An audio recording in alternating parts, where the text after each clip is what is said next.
Assalamualaikum warahmatullahi wabarakatuh. Alhamdulillah, wassalatu wassalamu ala rasulillah wa ala alihi wa ashabihi wa mawalah. Asyhadu an la ilaha illallah wahdahu la syarikalah wa asyhadu anna Muhammadan abduhu wa rasuluh alladzi la nabiyya ba'dah. Amma ba'du, faqad qala Allah fil Qur'anil Karim, a'udzu billahi minasy syaithanir rajim. Bismillahirrahmanirrahim. Ya ayyuhalladzina amanu kutiba alaikumus syiyam kama kutiba alal ladzina min qablikum la'allakum tattaqun. Surat Al-Baqarah ayat 183. Bapak dan ibu-ibu, hadirin hadirat yang dirahmati Allah, alhamdulillah, puji dan syukur kita sampaikan ke hadirat Allah atas segala nikmat dan karunia yang telah dianugerahkannya kepada kita. Salawat dan salam kita mohonkan untuk junjungan kita Nabi besar Muhammad Rasulullah sallallahu alaihi wasallam yang telah diutus oleh Allah ke tengah-tengah kehidupan kita umat manusia sebagai rahmat bagi alam semesta. Pada kesempatan kuliah ba'da zuhur hari ini, kita ingin membahas tentang topik puasa Ramadan dan kesalehan sosial. Saleh ini sebagai pelaku dari amal-amal saleh. Amal saleh ini dibutuhkan di dalam perjalanan hidup kita. Sebagaimana di dalam Al-Quran Allah menggambarkan bahwa semua kita ini pada dasarnya hidup dalam kerugian. Wal asri innal insana lafi khusrin. Demi masa, kata Allah, sungguh manusia itu dalam kerugian. Illal ladzina amanu wa amilus shalihat. Kecuali orang yang bisa terbebas dari kerugian adalah orang-orang yang beriman dan beramal saleh. Jadi tentu kita tidak mau menjadi orang yang merugi dalam kehidupan ini. Maka salah satu di antaranya persyaratan untuk bisa membebaskan diri kita dari kerugian itu adalah beriman dan beramal saleh. Jadi amal saleh salah satu persyaratan yang harus dipenuhi.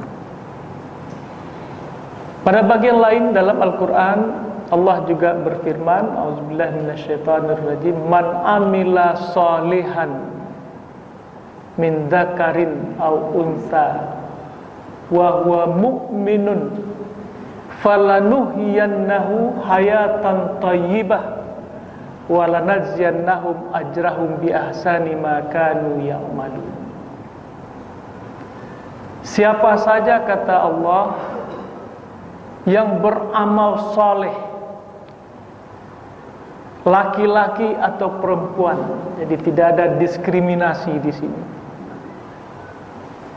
dengan landasan iman, wa huwa mu'minun,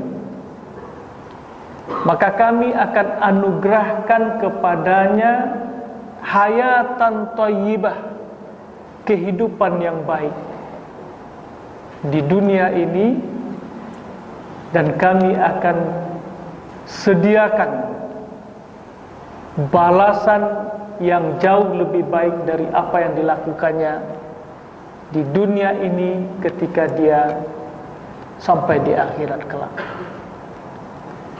Nah, dua ayat ini, Bapak dan Ibu-ibu, itu menegaskan kepada kita bagaimana pentingnya amal saleh.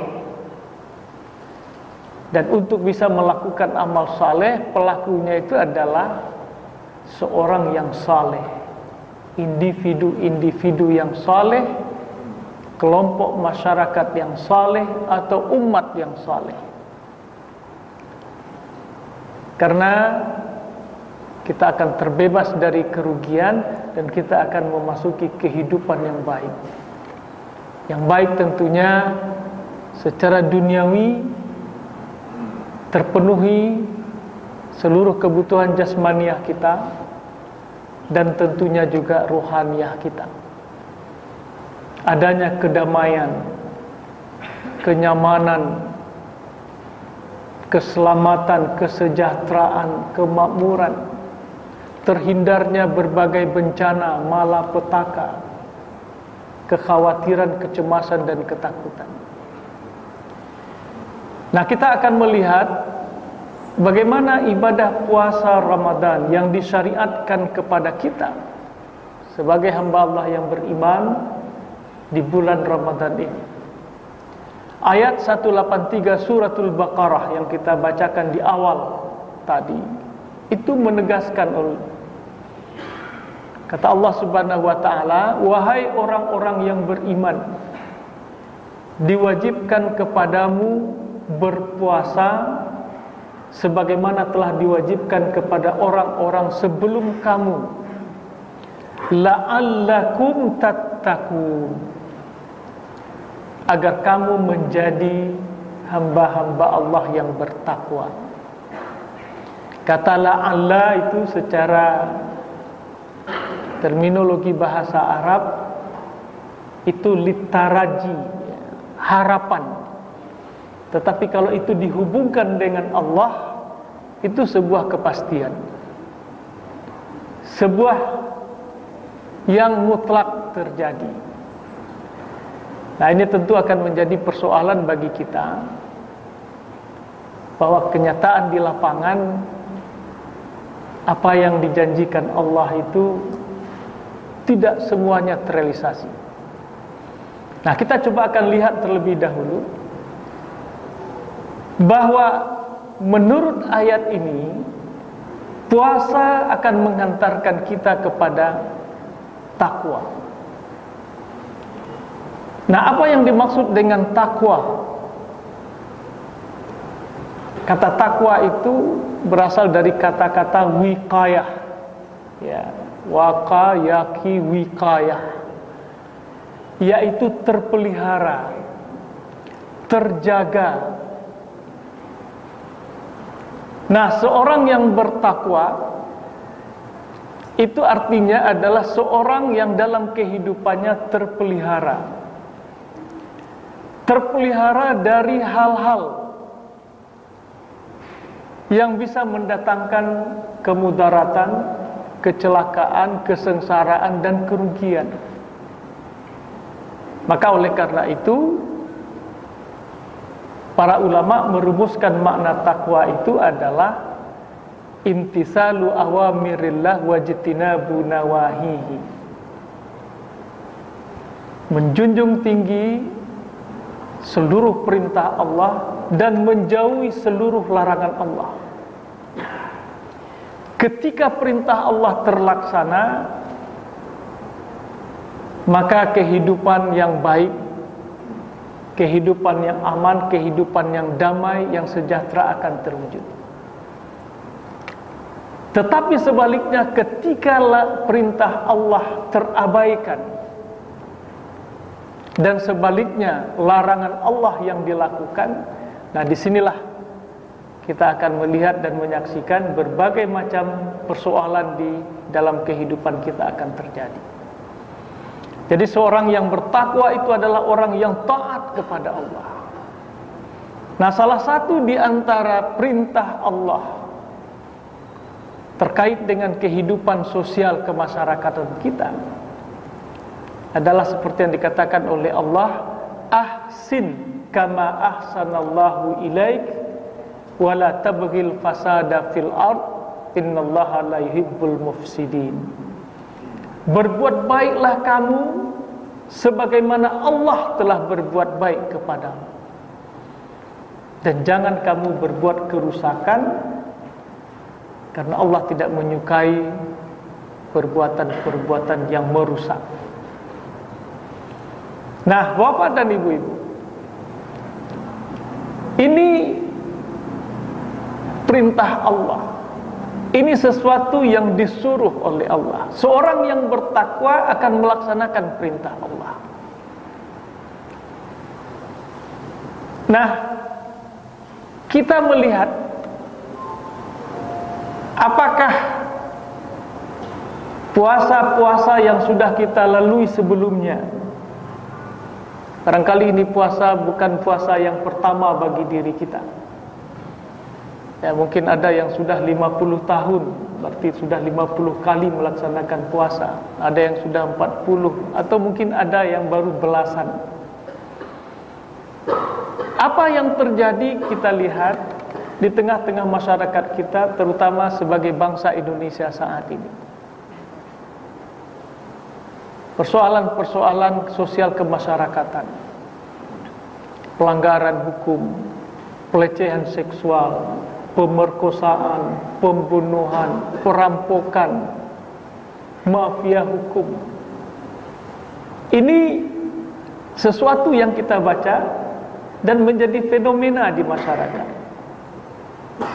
Bahkan pelaku-pelakunya pun juga mungkin kita bisa melihat dan membaca, karena orang-orang yang terjaring dalam tindak pidana, apakah itu kriminalitas, seksual, atau juga bahkan korupsi, itu diekspos, diberitakan, dimunculkan, baik di media cetak atau media elektronik. Karena penduduk kita di Indonesia ini mayoritas Muslim, maka tentunya pelakunya juga sebahagian besar adalah umat Islam. Dan mereka tentunya juga sudah melakukan ibadah puasa, seperti juga ibadah-ibadah lain, salat, haji, dan sebagainya. Nah, Bapak dan Ibu, ini menjadi pertanyaan bagi kita. Bagaimana sebuah ibadah seperti puasa, yang kalau kita telusuri, kita teliti apa yang kita lakukan ketika saat berpuasa, hampir sehari penuh di siang hari kita berada dalam suasana ibadah. Kemudian pada malam hari kita melaksanakan qiyamul Ramadan. Nah, ini secara individual, secara rohaniah, ini kan merupakan amal-amal saleh, perbuatan-perbuatan saleh. Apa yang dimaksud dengan perbuatan saleh? Perbuatan yang sesuai dengan ketentuan dan aturan Allah dan Rasulnya. Secara sederhana, saleh itu berarti adalah perbuatan yang sesuai dengan apa yang ditentukan oleh Allah dan Rasulnya. Ketika sebuah perbuatan itu tidak sesuai, terutama yang berkaitan dengan ibadah, maka perbuatan itu ditolak. Rasulullah dalam sebuah hadis yang diriwayatkan oleh Muslim mengatakan, man amila amalan laisa alaihi amruna fahuwa raddun. Siapa yang melakukan suatu amal tidak menurut pertentuan dan prosedur kami, fahuwa raddun, maka amalnya itu tertolak. Jadi artinya secara ibadah kita sudah melakukan, mungkin rukunnya, syaratnya sudah kita penuhi. Nah, sekarang apakah secara otomatis ibadah yang sudah kita lakukan itu berimplikasi sosial, artinya mempengaruhi perbuatan-perbuatan baik dalam hubungannya dengan muamalah keseharian kita? Ternyata apa yang kita saksikan itu tidak terjadi, atau mungkin sekali tidak keseluruhan terjadi. Dan memang Bapak dan Ibu-ibu, ini pun juga pernah ya, dikeluhkan dan dipertanyakan oleh para sahabat kepada Rasulullah. Jadi apa yang kita saksikan saat ini itu juga bukan sesuatu yang baru. Suatu kali Rasulullah ketika berkumpul bersama sahabat seperti kita sekarang ini, hadis dari Abi Hurairah, ya, an Abi Hurairah qala rajulun. Jadi katanya dari Abi Hurairah, ia mengatakan ada seorang bertanya kepada Rasulullah, "Ya Rasulullah, inna fulanata yuzkaru min kasrati salatiha wa siyamiha wa sadaqatiha." Wahai Rasulullah, ada si fulanah, seorang yang tidak disebutkan namanya langsung, ini sering disebut, dibicarakan orang dan populer sebagai min kasrati salatiha, orang yang banyak menunaikan salat.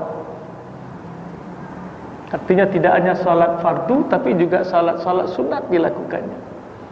Wasiyamiha, ia juga populer sebagai orang yang banyak melakukan puasa.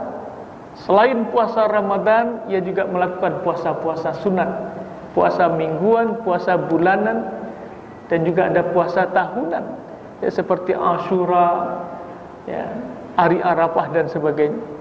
Dan bahkan juga dia banyak mengeluarkan sedekah.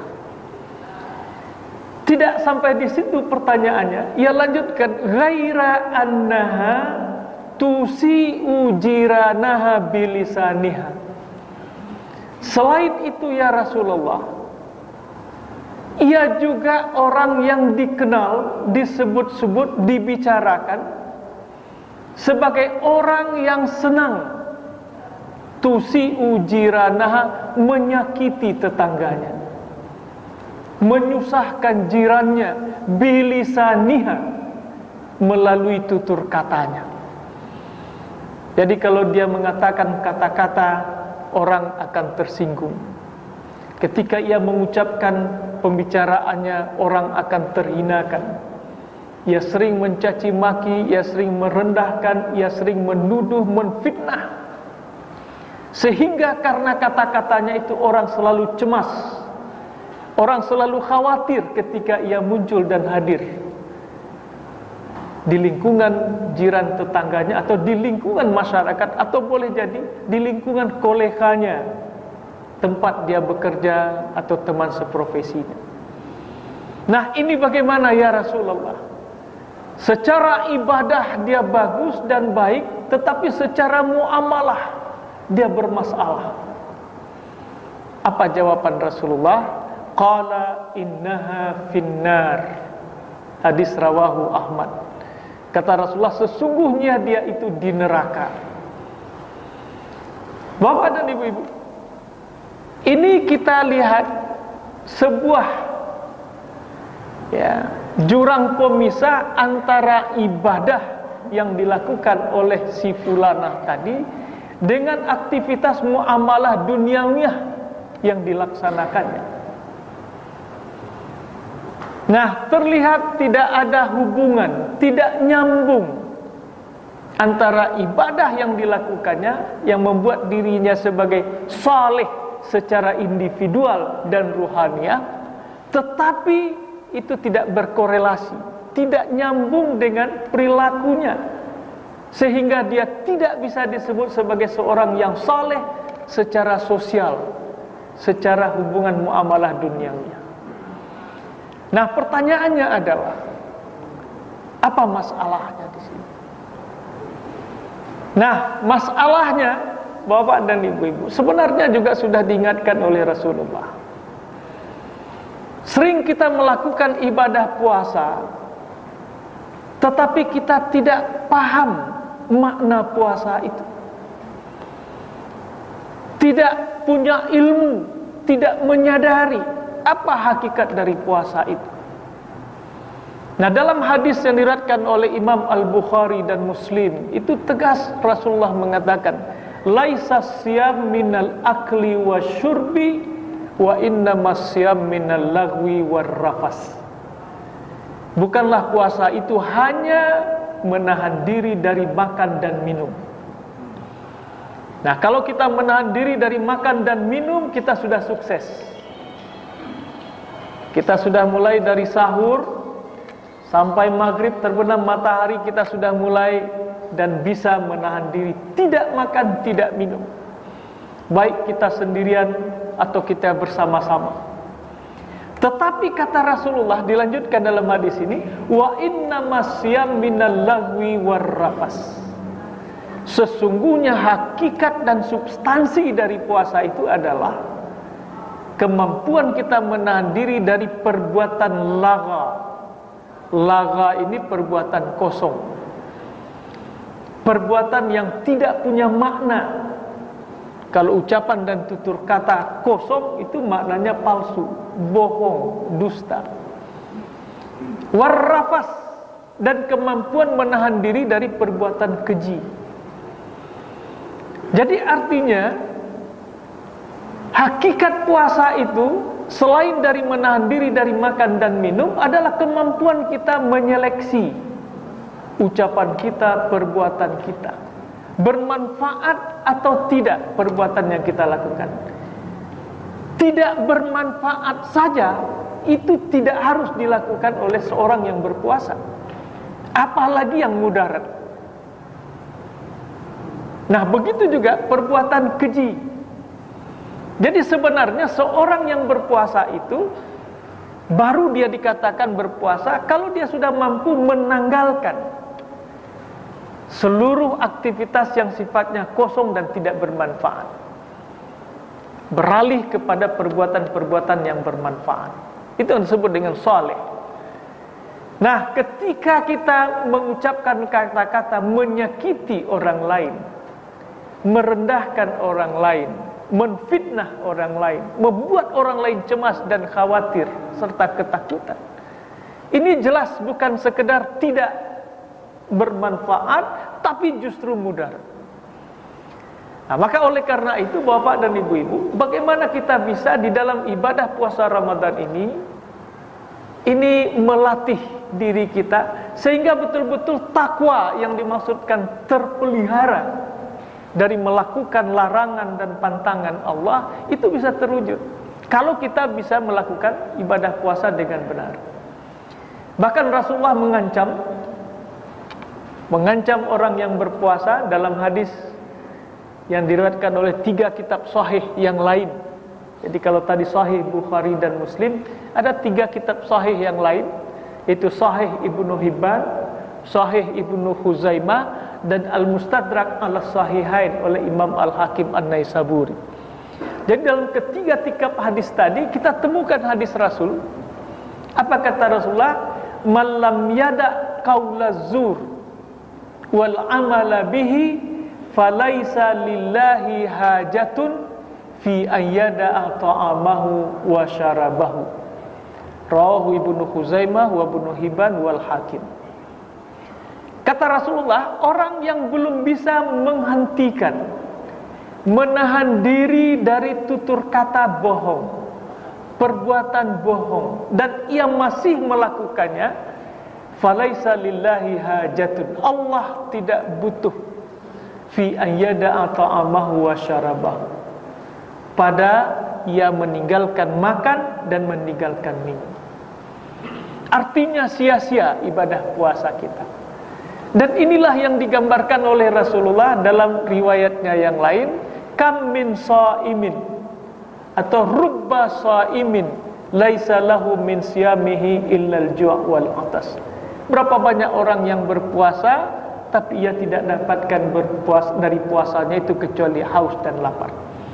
Nah, Bapak dan Ibu itu, oleh karena itu, ya mungkin kita sudah puluhan kali melaksanakan puasa, kita jarang mengevaluasi tujuan dan target ibadah puasa kita. Kita hanya baru berhenti bahwa kita sudah melakukan puasa, tetapi kita belum mengevaluasi apakah tujuan dan target puasa kita itu sudah tercapai atau belum. Nah, inilah tugas kita selanjutnya, memastikan bahwa seluruh tujuan dan target dari ibadah puasa itu bisa tercapai. Kalau tidak, maka kesalehan individual tidak akan berlanjut kepada lahirnya kesalehan sosial. Mudah-mudahan tahun ini kita bisa melaksanakan ibadah puasa yang merealisasikan tujuan dari ibadah puasa itu, sehingga kesalehan sosial yang akan mengantarkan kepada kemakmuran, kedamaian, kebahagiaan itu bisa terwujud. Demikian kuliah zuhur yang dapat disampaikan. Mudah-mudahan Allah menunjuki kita untuk menjadi hamba-hambanya yang bertakwa dan hamba-hambanya yang soleh, yang utuh secara individual dan sosial. Billahi taufiq wal hidayah. Wassalamualaikum warahmatullahi wabarakatuh.